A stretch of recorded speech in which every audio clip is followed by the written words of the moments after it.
ये हालात तो आप जिस तरह देखिए, कोई हालात बनाने के लिए तो नहीं बैठे थे, ये एक बिल के विरोध में बैठे हुए थे। और जिस तरह सरकार ने दादागिरी से 26 जनवरी में पूरा का पूरा डायनामिक चेंज करने की कोशिश करी, इनको उग्रवादी आलिशानी बनाने की कोशिश करी और अपना एक पालतू आरएसएस का एजेंट खंबे पे चढ़ाकर लाल किले पे झंडा फहराने की कोशिश करी कि खालिस्तान बदनाम हो जाए, सरदार बदनाम हो जाए, सिंघू बॉर्डर बदनाम हो जाए। तो सारे के सारे इनके जो एजेंडे थे वो इनके मुंह पे जाकर पड़ गए। क्योंकि अगर वो वाकई सरदार होता या वाकई खालिस्तानी होता या वाकई पंजाब से होता, किसान होता, तो कोई भी उसको गोली मार देता। पुलिस वालों को गोली मारनी चाहिए थी, जो कि इन्होंने नहीं मारी। इन्होंने गोली कहाँ मारी जाकर? इन्होंने आईटीओ पे अन्नदाता को गोली मारी। तो इनका ही चाटुकार था, इनका सारा इनका एजेंडा बेनकाब हो गया। और आप रात देखिए, जैसे रात यहाँ पर उत्पात मचाया बीजेपी वालों ने, आरएसएस वालों ने, और तो टोटल का टोटल इनका डिजिटल मीडिया, डिजिटल तवाइफे यहाँ पर मुजरे कर रही थी।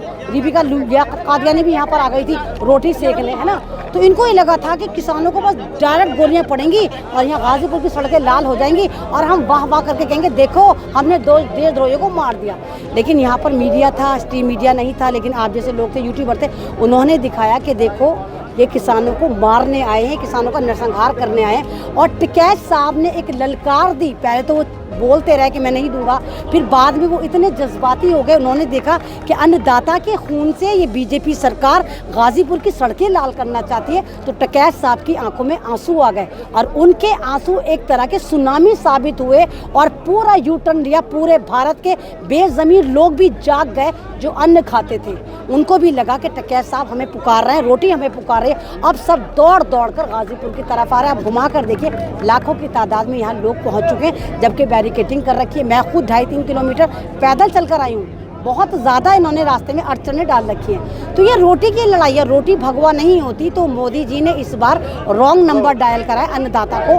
अन्नदाता के बिल में हाथ डाल के या भिरंड के छत्ते में हाथ डालकर इस बार बहुत बड़ी इन्होंने भूल करी है। और इस बार देखिएगा आप, जीत किसानों की होगी, अन्नदाता की होगी। और इस बार ये किसान भारत की जन्मभूमि को बचाकर साफ लेकर जाएंगे। और टिकैत साहब ने जो नारा दिया है कल कि सब यूनाइटेड हो जाओ, सब एक तरह से आ जाओ, वो नारा काम कर गया। क्योंकि अगर आप देखें, टिकैत साहब एक ब्रांड है, वो किसानों की एक ब्रांड है। भारत में जब भी किसानों के लिए कोई खड़ा हुआ है, या तो टिकैत साहब खड़े हुए या इनके फादर महेंद्र सिंह टिकैत खड़े होते थे। इससे पहले तो कोई यूनियन भी नहीं थी।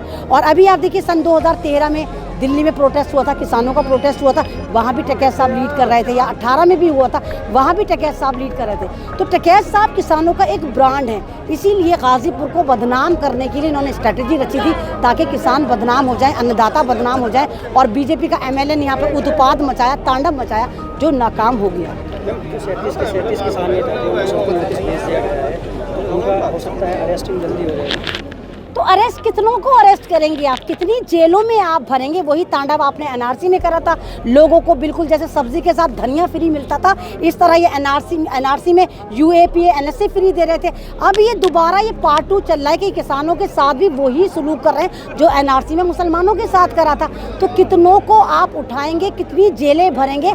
सब कुछ आपके पास है। ये बंदे तो खुद ही मरने के लिए बैठे। ये कह रहे हैं या तो सरकार मार दे, या एडमिनिस्ट्रेशन मार दे, या ये बिल मार देगा। तो अगर ये बिल उनको मार देगा तो ये वापस जाने के लिए नहीं आए, ये घर पे जाएंगे तब भी मौत है। ये ज़मीन बचाने के लिए, रोटी बचाने के लिए, भारत माता बचाने के लिए सड़कों पर बैठे। और बिल वापस जाएगा जब ये किसान वापस जाएगा, नहीं तो तैयार है सीने मार दीजिए आप। किस बात का डर है? मारो, जेल भरो, आंदोलन करो, मारो।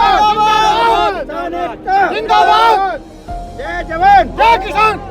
कल तक ये धरना जो है वो ख़त्म हो रहा था, लेकिन जैसे ही टिकैत साहब ने जो इमोशनल हुए हैं उससे एकदम बड़ा है, तो आगे का क्या कदम होगा? आपसे किसने कहा ये धरना खत्म हो रहा था? ये धरना खत्म नहीं हो रहा था। स्ट्रीम मीडिया के मुजरे दिखा रहे थे कि यहाँ से महफिल खत्म हो चुकी।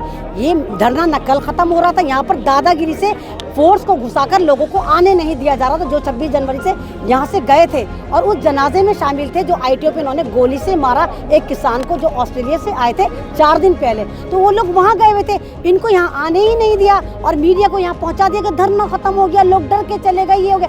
कहाँ धरना खत्म हुआ? आज आए नहीं आए। टिकैत साहब ने एक आवाज़ दी, टिकैत साहब ने फिर बोला कि आ जाओ, भारत खतरे में, रोटी खतरे में, किसान खतरे में, पूरा भारत जमा हो तो रहा है।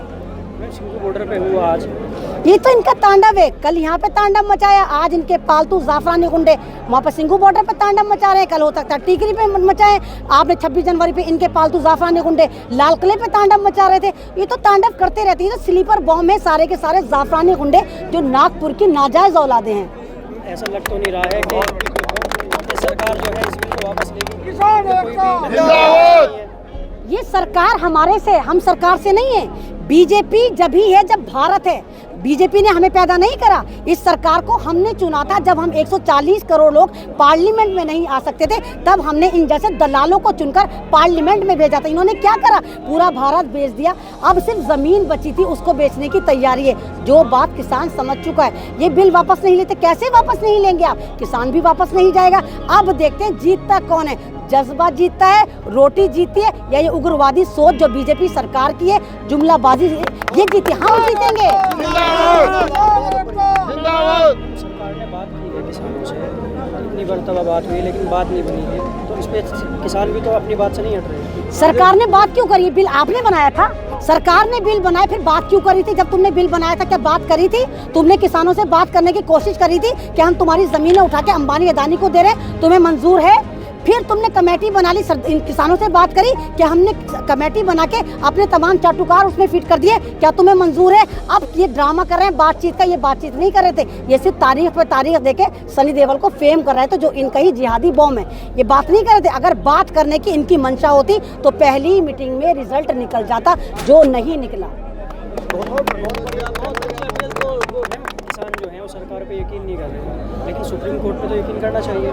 सुप्रीम कोर्ट ने कहा कमेटी बना लो, सरकार किसान उसके भी खिलाफ हो गए। सुप्रीम कोर्ट को तो हम ही नहीं कह रहे, सुप्रीम कोर्ट के तो खुद सारे के सारे मजिस्ट्रेट जितने भी सारे वो लोग हैं, खुद सुप्रीम कोर्ट वाले कह रहे हैं कि हम सरकार की बांदी बनते जा रहे हैं। सारे के सारे बोल रहे हैं, तो सुप्रीम कोर्ट पे कैसे यकीन कर ले? सुप्रीम कोर्ट में जो इनके पक्ष में फैसला देता है, बाद में वो संसद में पहुंच जाता है। आप बाबरी मस्जिद का देख लो उठा के, बाबरी मस्जिद में कमेटी बनी थी, क्या हुआ था? फैसला देने के बाद वो संसद में बैठ गए गोगोई साहब जाकर। तो सुप्रीम कोर्ट पर हमें यकीन नहीं है, हमें संविधान पे यकीन है। सुप्रीम कोर्ट को इन्होंने खरीद लिया, मीडिया इन्होंने खरीद लिया, एडमिनिस्ट्रेशन इन्होंने खरीद लिया। हमें संविधान पे यकीन है और हम संवैधानिक तरीके से ये लड़ाई लड़ रहे हैं। हमारा संविधान हमें इजाज़त देता है। कोई भी बिल दादागिरी से पास होता है तो हमारा संविधान हमें कहता है हम प्रोटेस्ट करें, सड़कों पर उतर कर करें और पूरा भारत उसमें शामिल हो। ये इनकी मेहरबानी नहीं है, ये हमें संविधान ने राइट दिया है। पिछली जनवरी में सीए और एनआरसी के बिल पे जो है वो धरना चल रहा था, इस बार किसान का धरना चल रहा है, दोनों में क्या फ़र्क था? दोनों में एक सही है। वहाँ भी इन्होंने बिल दादागिरी से पास करके कहा था मुसलमानों को शामिल नहीं कर देंगे। हालांकि ये वाला जो एनआरसी का बिल था वो मुसलमानों के लिए नहीं था, वो मुसलमानों के लिए भी था। वो 140 करोड़ लोगों से पेपर मांगे थे। अगर सरकार मुसलमानों के विरोधी होती तो पेपर सिर्फ 40 करोड़ 35 करोड़ मुसलमानों से मांगती। इसने नहीं मांगे, इसने पूरे भारत से मांगे, क्योंकि इनकी मंशा साफ नहीं थी। ये इस बार सन 2024 में आप तमाम भारतीयों के वोटर बैंक से राइट छीनना चाहती, ताकि 24 में आप वोट ना कर सके और 90-95 करोड़ लोगों को वोटर बैंक से बाहर कर दिया जाए। ये तैयारी थी। तो एनआरसी में भी इन्होंने यही ड्रामे करा। एनआरसी को खत्म करने के लिए दिल्ली दंगे प्लान करेगा। दिल्ली दंगे प्लान करने के लिए एक इनका आतंकवादी कपिल मिश्रा और रागनी तिवारी आई।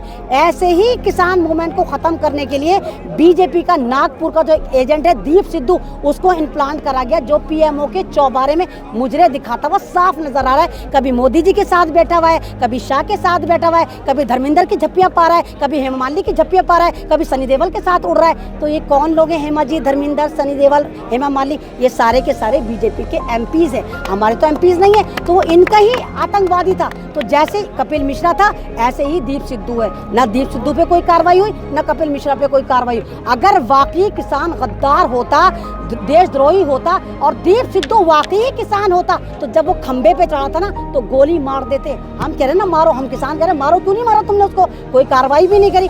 तुम कार्रवाई क्यों नहीं करी? क्योंकि तुम्हें पता था वो भी नागपुर की नाजायज औलाद था।